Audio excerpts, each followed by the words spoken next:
Okay, guys, I just literally got back from watching 007 Skyfall, and this is actually one of my first James Bond films I've ever seen. I think I might have seen a few snippets of previous ones in the past, but this was like the first one I've seen, like start to finish.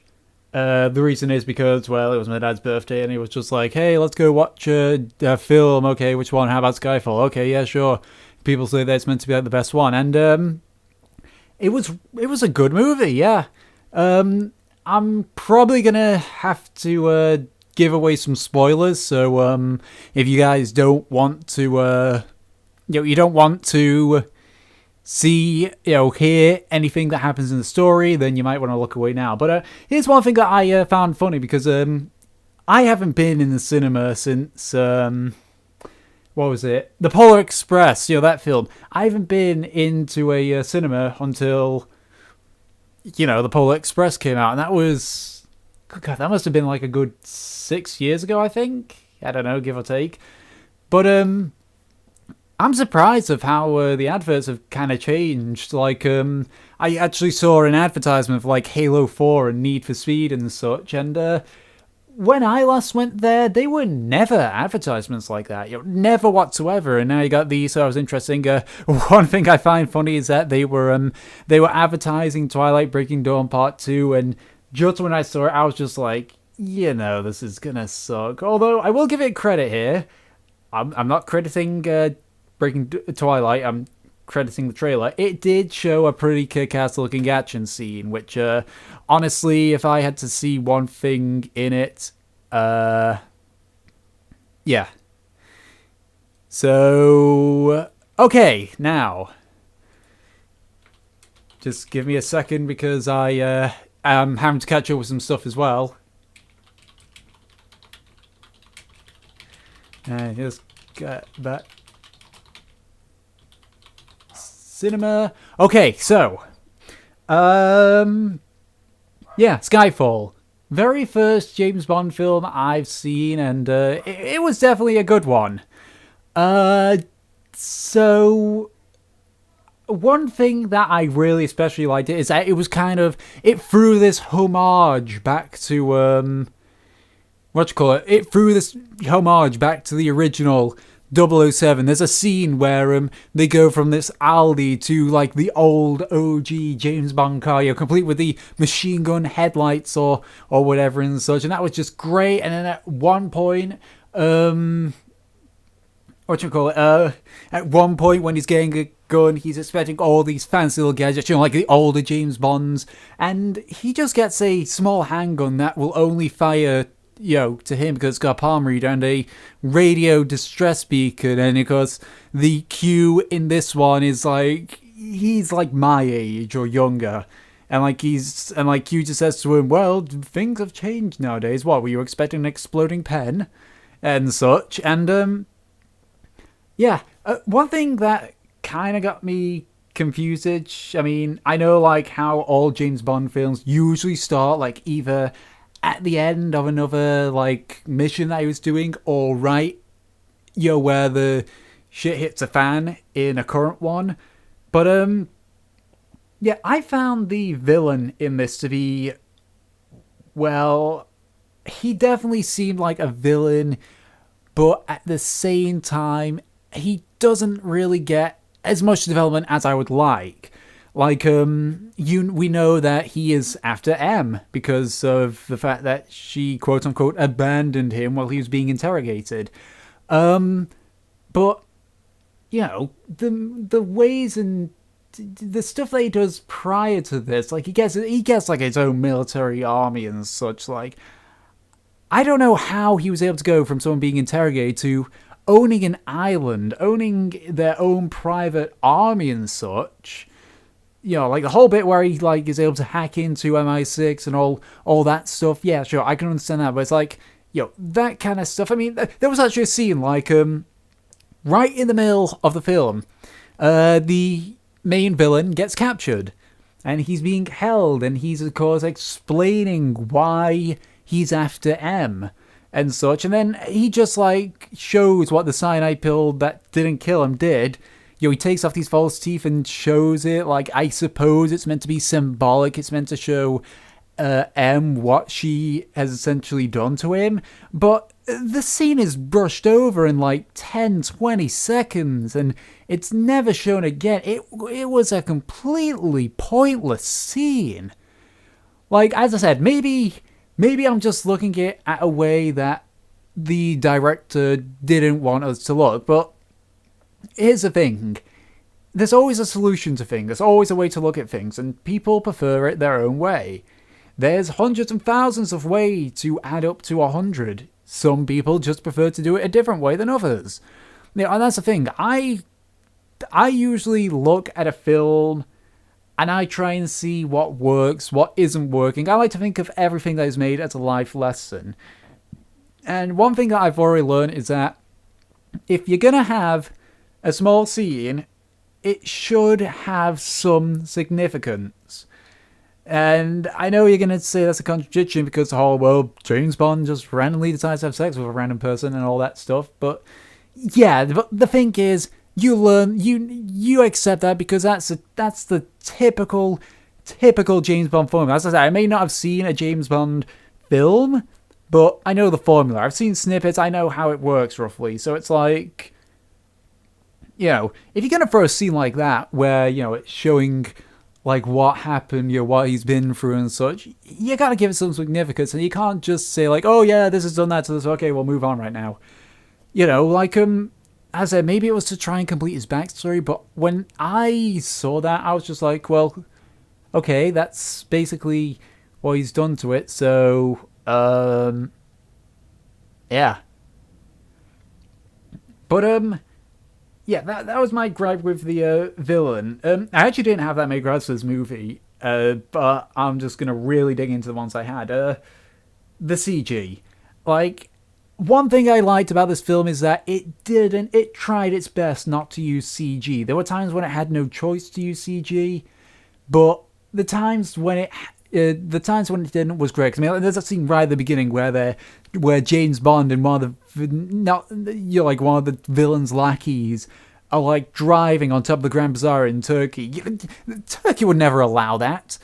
Turkey would never say, "Oh, you want to ride some motorcycles above the Grand Bazaar, a historical artifact or whatever?" Yeah, sure, go ahead. They wouldn't do that. So they had to, of course, green screen and CGI it in, but for the most part, when they made things completely in CG, not using CG as a helper, like, right at the end, they had a helicopter crash into the building. Like, some of the stuff was realistic, was CGified because, well, you can't really fly a helicopter into a building, can you?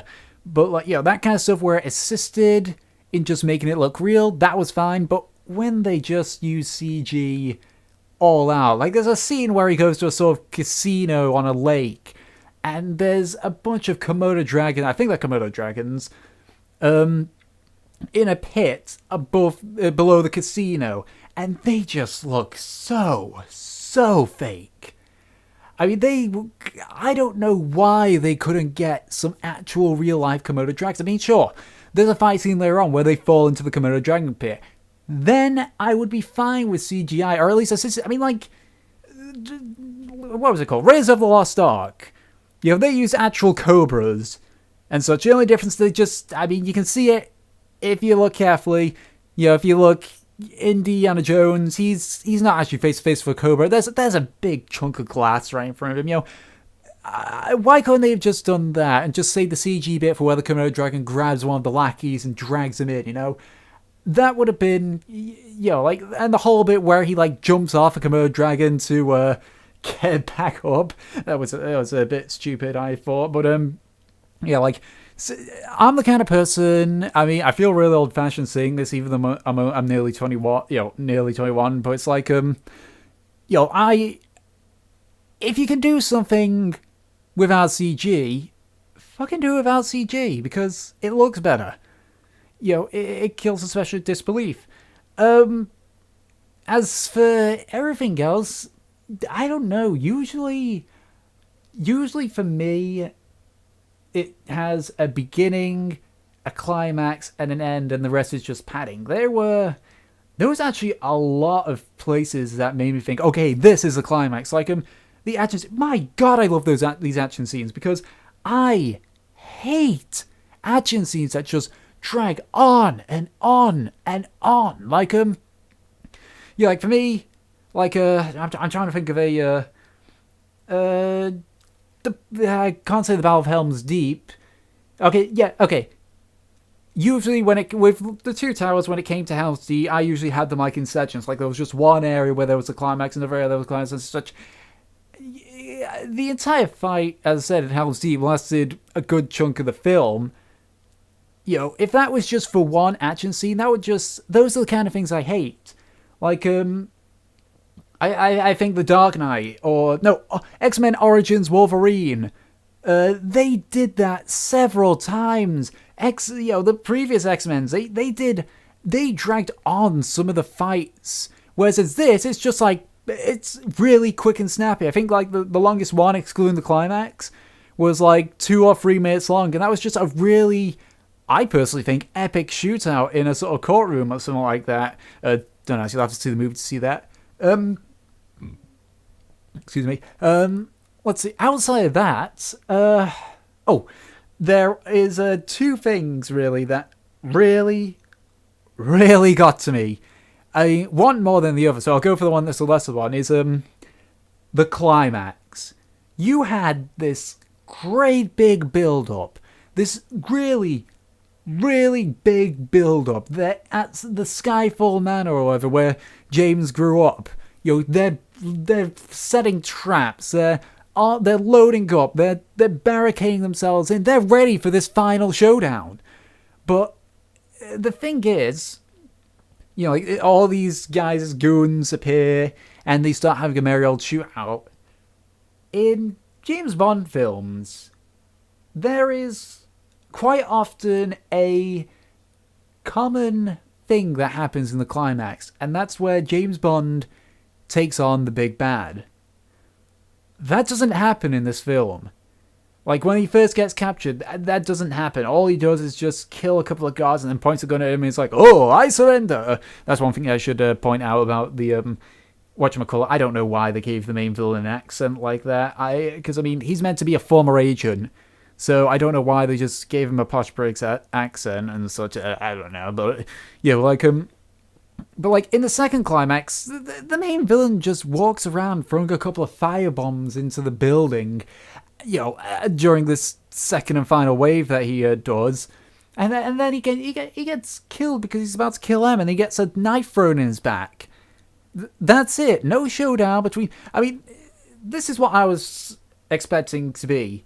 That Daniel Craig, you know, James Bond, escapes from the helicopter, crashing into his house, causing a massive explosion, but, like, he's in the same state as the main villain. You know, he's, like... His ears are bleeding from the explosion. He's really sluggish and dazed and shell-shocked and exhausted and everything. And they have, like, one of those, you know, fights where they can barely... I mean, like, the start of the Metal Gear Solid 4 final boss fight, you know, they're fighting, they get exhausted, but they keep fighting regardless. You know, like, I was expecting a climax like that. Not just, like, I just throw a knife in your back and I win. You know, and the second one is, you're probably going to think this is so stupid for me just making this my major gripe, but at the start of the film, James Bond gets shot twice. He gets shot in his right shoulder, give or take, it's just below his right collarbone. He gets shot by one of the villains. Okay, and then a little bit later on, he gets shot by friendly fire in his left shoulder below his collarbone, or somewhere relatively close to that. Okay, and this would be perfect, but here's the thing, right?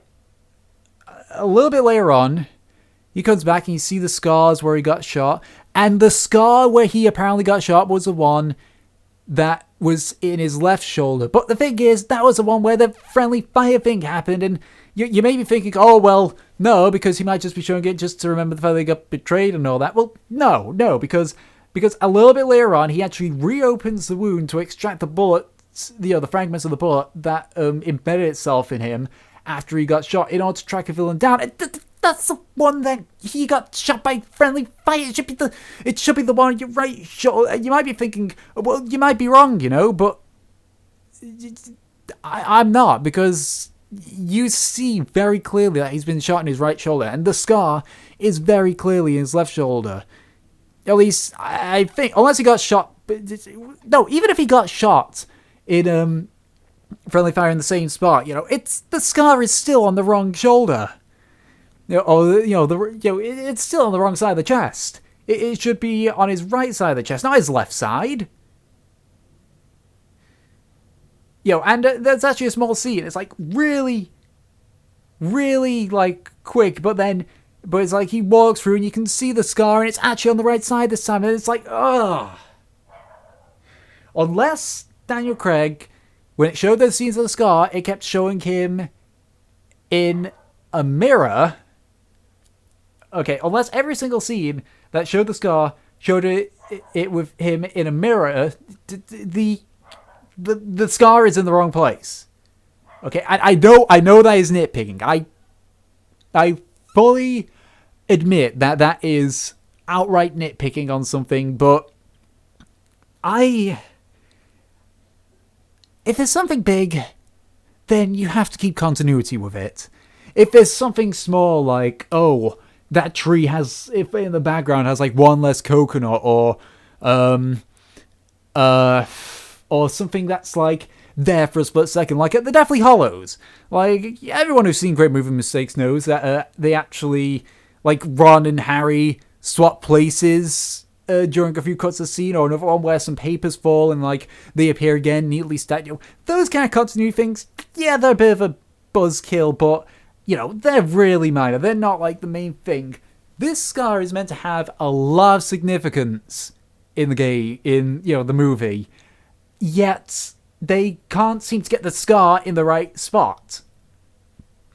But outside of that, it was a good film. It wasn't as good as I think people make it out to be, but I think that we're now living in a world where everything is overhyped. But besides from that, I guess I'll do the whole Doug Walker thing. Who would like it? Who wouldn't like it? Should you see it? Shouldn't you see it? Well, first, let's see who would like it. Definitely people who've seen the older James Bonds. Like, as I said, they throw a few homages, like how Q is my age now, whereas that wouldn't have happened like 50 years ago. It would be like some guy in a lab coat. In fact, that's actually how they meet. He like says, oh, so you're my core master? What, were you expecting someone in a lab coat? They know how the old one worked, and like that's like the thing, how times are changing and such. But yeah, who would like it? Definitely people, as I said, who enjoy the James Bond movies. People who like Daniel Craig is definitely another one. As for who wouldn't like it, probably those that want a film to not have mistakes, or like me, have, if there's just something small, it just drives them crazy and such. That's one of the stuff that I am. Those are the kind of people that won't like it. Fans of CG probably won't like it because, as I said, this, even though it's a big budget film, the CG isn't all that good. Outside of that, should you watch it? Shouldn't you watch it? I definitely say it's a film definitely worth watching. I don't think it's one that's like worth repeatable viewings. Like people apparently said Avatar, not the last not M. Night Shyamalan's Avatar, the Last Airbender. I mean James Cameron's Avatar, just Avatar. People apparently went to see multiple showings there because apparently the film was so good. It's not one of those films. It's one of those films that you watch once, maybe get it on DVD. And that's it. But yeah, that was it. Thanks for listening, and well, have fun.